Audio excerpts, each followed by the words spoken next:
noche sin estrella. Y aguarde Tezcatli, poca en centinela. Resuena un pulso en vereda desierta, Eco que late en la tlali cubierta. es hacha sin mano, filo imposible. Yualtepuzli despierta infalible.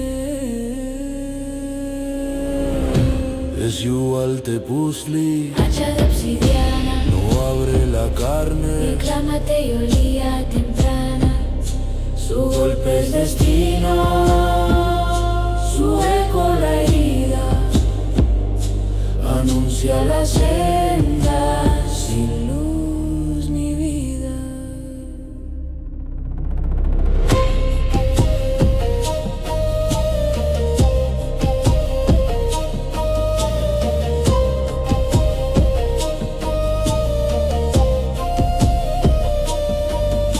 El Cuautli en vigilia siente el frío en los huesos.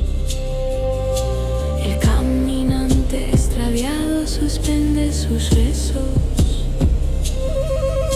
No es leño tronando, es tu suerte que muerde. Voz primordial que te nombra en la muerte. Bañada en esli de lunas caídas. Junta los soplos de eras vencidas.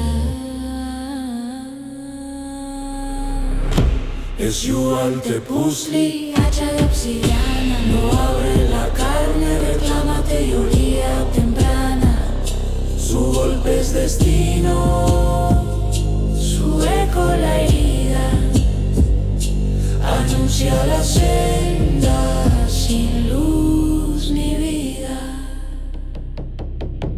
No es saña ni enojo, es ley de la niebla. Un orden que fluye donde el umbral tiembla, El hacha es la llave, el ritmo la guía. que abre la puerta del noveno día. Murmullo profundo, decreto ancestral, presagio. Yo talado en eco funeral.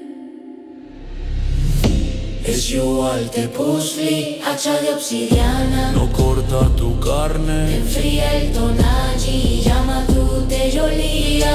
Su golpe es destino, su eco tu herida. Te jala la senda